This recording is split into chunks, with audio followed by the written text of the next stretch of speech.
The NBA offseason is in full swing, and we've seen some crazy things happen over the last couple days. Got a lot to cover today, but it's going to focus on the Ja trade as well as the Kawhi Leonard trade. First, we're going to start with the Ja trade. The Grizzlies have finally ended the Ja era in Memphis, trading away Ja Morant to the Portland Trail Blazers, and in return, they got Chris Murray and Jeremy Grant. No picks involved, no other assets involved. I think it also came out that the Grizzlies sent some money to the Blazers as well to attach to Ja. I'm honestly shocked at how low his value was in this trade. The Blazers only had to send Jeremy Grant, who was already a contract they were looking to trade off of, and Chris Murray, who wasn't a full rotational piece, but was earning some minutes here and there, but it wasn't a full piece of their core. And that's all it costs for an all-star point guard in Ja Morant. But to start it off, we're going to talk about the Memphis Grizzlies. It is now official that they have entered their rebuild phase after trading away Ja Morant, ending the core of players that are now gone with Jaren Jackson Jr., Desmond Bane, Dillon Brooks, and now Ja Morant. This move absolutely signals a full franchise reset, as the Grizzlies now shift away from their former contending core after limited playoff success and a ton of injury inconsistency as well as some suspension stuff. But the good news for them is that they now have a new franchise centerpiece to build around in Cam Boozer, who they took in this year's draft, and that's to go along with all the other picks they brought in, as well as trading for Isaiah Stewart, a massive haul for them in the draft this year, and an incredible job by their front office. Boozer will now become the face of the franchise and bring polished scoring, playmaking, and versatility as a long-term offensive hub. The overall return for the Grizzlies isn't anything really to note. I mean, they only bring in Jeremy Grant and Chris Murray. Chris Murray will probably get a ton of minutes on this team as they're rebuilding. I mean, he's a decent player that brings 3-and-D potential. Probably an end-of-the-bench kind of guy for them, and will definitely mix into that young core they have going. As for Jeremy Grant, and Jeremy Grant is a guy that I assume is going to get either traded or bought out. He's an old veteran player, doesn't really fit what they're doing over there. His contract isn't the best for what he produces, so I wouldn't be surprised if they look to move off him in the offseason, similar to what the Blazers have been trying to do, and now did with this trade. Shifting over to the main piece of this is the Portland Trail Blazers. They've definitely taken a swing on star power, but his fit is kind of complicated. Morant now joins a backcourt that is already crowded by Damian Lillard, Jrue Holiday, and Scoot Henderson, creating major questions about roles and usage.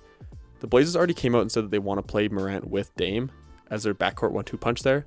And another thing that came out today is that they aren't looking to shop Jrue Holiday. So how I understand this is that Scoot Henderson is now the odd man out, and I think he's going to get sent somewhere. They have no reason to keep all four of them around, and especially they have Shaedon Sharpe one of the two. Like, where's he going to fit in? I know he's more of like a 2-3 type of player, but he is more of a 2 guard than the 3 wing anyway.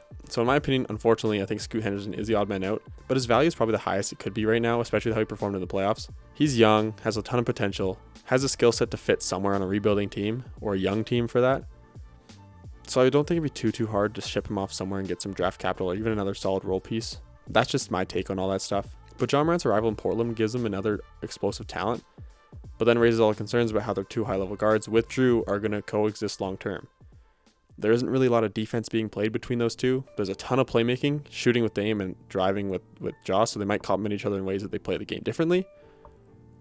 But they're both like 6'2", 6'3", a little bit undersized for a 1-2 punch there. They're definitely going to need to put some size around them with guys like Denny, guys like Donovan Clingan. Robert Williams actually just re-signed today, so they still have him around. So I'm really interested to see how Portland kind of reshapes this roster. I did see that they could be in the Jaylen Brown sweepstakes to bring in him as another solidified piece. That could be where Scoot Henderson gets shipped off.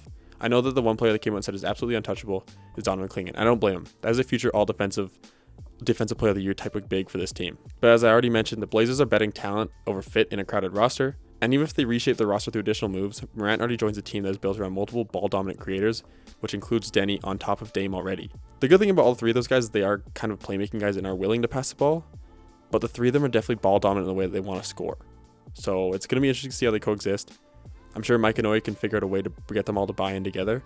But the deal reflects Portland's willingness to take a big swing on upside, banking and coaching creativity with Mike Inouye, and veteran leadership to stabilize an awkward but talented mix. I honestly think that this team made major steps this year towards the playoffs, and they didn't really lose too much in this deal, so if anything, they bring in more talent to go along with the talent that's already developing over there. I definitely think this is a team that will be in that play-in mix next year, that 7 to 10 seed range. I don't think they're a legit playoff team just yet, but who knows, with the turn of Dame and now Ja, they have 2 all-star guards at the helm, so anything can happen honestly. We've seen how Dame's able to raise the play of his teammates, as well as Ja, with their playmaking and finding their teammates open, creating shots for the teammates. And then they followed up with Jrue coming off the bench to be that defensive anchor. I saw some mocks that have all 3 of them starting in the 1-2-3, Jrue playing the 3, and then Denny and Donovan Clingan at the 5. So who knows what they do. I'm interested to see what they keep doing with more of their offseason moves. But to touch a little bit more on Ja Morant, the deal definitely highlights his market value collapse and long-term uncertainty. He was once seen as an untouchable franchise cornerstone for the Grizzlies, and as I already mentioned, he was acquired for a modest return centered on expiring deals and mid-tier assets, underscoring how much his stock has fallen. They basically gave him away at that point. But at his age, there remains a realistic path for him to bounce back if he regains athletic burst and improves as a shooter. That's the biggest thing, is him improving as a shot maker from beyond the arc. It's a gamble Portland's willing to take, but knowing how solid of a coach Mike Norrie is and some of the veteran leadership they have on this team, I think he might find his way back to stardom. I don't know if he'll be an all-star right away, but who knows? There's only one ball to go around and a lot of mouths to feed on this team. One thing I do want to talk about a little bit is Ja Morant's contract situation. Let me just find it here. Yeah, Morant is already owed a ton of money, making $42 million next season and $45 million the year after that. So it is a kind of buy low for a big contract there. But luckily for them, Dame's on that cheap contract, and Denny is still also on his cheap contract. He isn't going to extend yet, is what I was seeing. He's going to wait to get a little bit more money. And so they were definitely able to afford him. But the long-term aspect when it comes to how much money he's making and the extensions they're going to have to give out for their other key players is kind of interesting. I don't know how they're going to handle it. We may see Portland getting even more active next offseason. Who knows what Ja's on the way out. All right, now shifting gears into the other trade that happened, we have the Kawhi Leonard trade. I think I need to get a little bit more in character for this. That's better. All right, so big news as of yesterday, Kawhi Leonard is officially a Toronto Raptor. This deal was kind of sitting on the table for the last few days. We saw Shams saying, this could happen as soon as today, this could happen as soon as today. I think I saw that tweet like 3 times in the last 3 days. So I'm really glad that it finally happened and we were able to see it materialize into something. But Kawhi Leonard was traded from the Los Angeles Clippers to the Toronto Raptors for a package that included Grady Dick, Brandon Ingram, a 2027 first-round pick swap, a 2031 unprotected first-round pick, a 2033 unprotected first-round pick, a 2030 second-round pick, and a 2033 second-round pick. So a big haul of draft capital and a legit player in Brandon Ingram and another role piece in Grady Dick. Honestly, I think it's kind of a low pay for what Kawhi could bring to this team. But it is very clear that the Raptors are now going all in on winning by acquiring Kawhi Leonard. They acquired 7-time All-Star and has already been announced that he will be working on a 2-year extension to be with this team long-term. This signals to me that the Raptors believe that they're already ready for championship contention and they just needed that one big splash move. Leonard is also coming off one of the best seasons of his career, averaging nearly 28 points per game, earned all NBA honors playing over 65 games, and proving he can still perform at a very elite level when he's healthy. And he was able to stay healthy pretty much all season, meeting that 65 game requirement as I just said. But this draft compensation reflects 2 teams in very different situations. As I already mentioned, Toronto sent 2 unprotected first-round picks and a pick swap and 2 second-round picks to acquire Kawhi Leonard, making it very clear that the Raptors are prioritizing a championship and the Clippers are looking to rebuild with a young team and absolutely strengthen their future asset pool. Give themselves multiple opportunities to rebuild or package these picks in future deals while remaining competitive with a young core that is now led by Brandon Ingram and Darius Garland. But the biggest story of it all is this move reunites Kawhi Leonard with the Toronto Raptors. After winning their first ever NBA championship in 2019 and producing one of the greatest postseason runs that we have ever seen, en route to winning Finals MVP, the Raptors are hoping history can repeat itself once again. They upgraded from Brandon Ingram to a proven superstar in Kawhi Leonard. That's no diss for Brandon Ingram, that is a legit all-star player. Did miss some time in the playoffs with his heel injury, but I just want to say that is no diss to him. I think Brandon Ingram's a really solid player and is going to do really good things in LA. Back in LA now with a different team, funny enough, but this is a clear upgrade from Brandon Ingram. There is no debate to that. Their hope is that he can turn this young team into a solid playoff team and a legit NBA contender when the East Coast is as wide open as it is right now. This comes 7 years after Kawhi Leonard wins that championship, as I already mentioned, but then decided to leave in free agency to go home to LA, instead of signing an extension with Toronto. He was offered free food for life. He was offered anything he wanted by the city. The city loved him and adored him, wanted him to stay and win another one. But he ultimately decided to go to LA and play those 7 years and not win a single thing. So when it came out that he said the only team he wanted to sign an extension with was Toronto, I mean, it was initially San Antonio and Toronto, and then it came down to just being Toronto. It's kind of funny. It's like he had some regrets or like some unfinished business he wanted to take care of. But to see him back in Toronto after all this time, after making that decision to leave in the first place, is honestly kind of funny. And came out of nowhere, honestly. I was not expecting this to happen when I saw he was going to be available in trades. I thought he was going to go to a team like the Warriors, team like the Pistons. You know, one of those teams that was looking to compete and try and bring a win-now player. I didn't think the Raptors were one move away, but after bringing in Kawhi Leonard, it looks like they were one move away.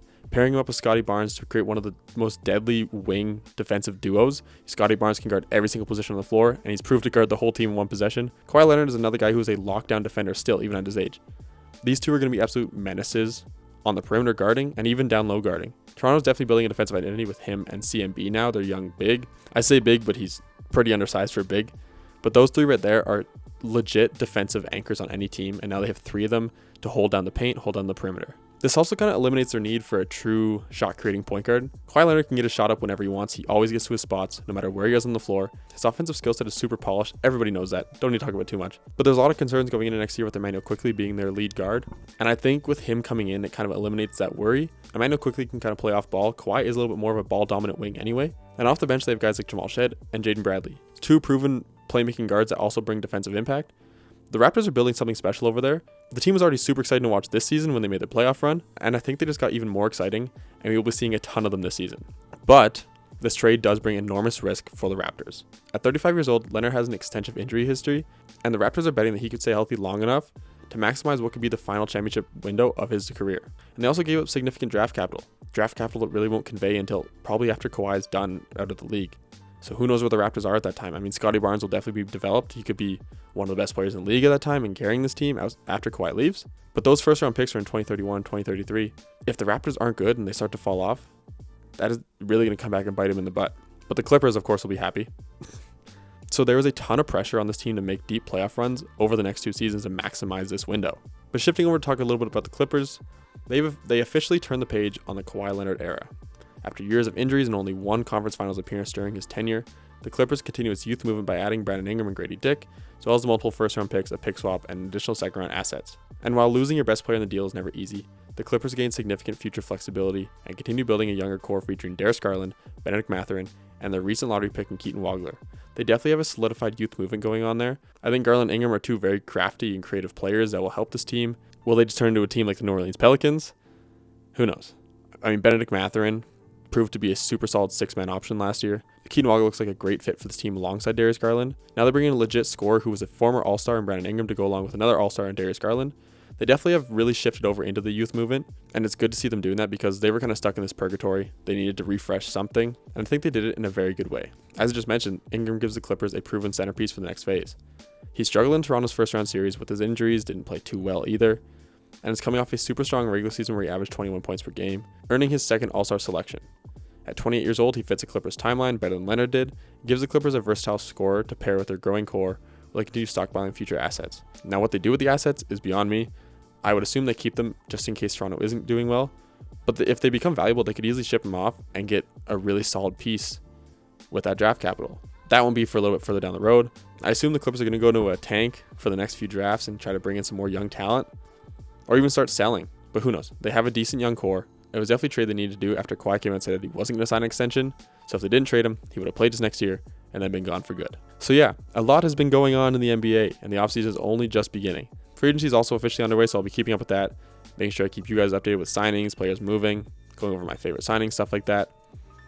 I really just wanted to cover these 2 trades as they were massive moves in the NBA the last few days, and I'm really excited to see how they turn out. I think Portland definitely got better. I think the Raptors absolutely got better. And for the other teams, they definitely have now established the direction they're going in, which I think is good for these teams. This may be the offseason that Shams was promising us last year, and I'm all for it.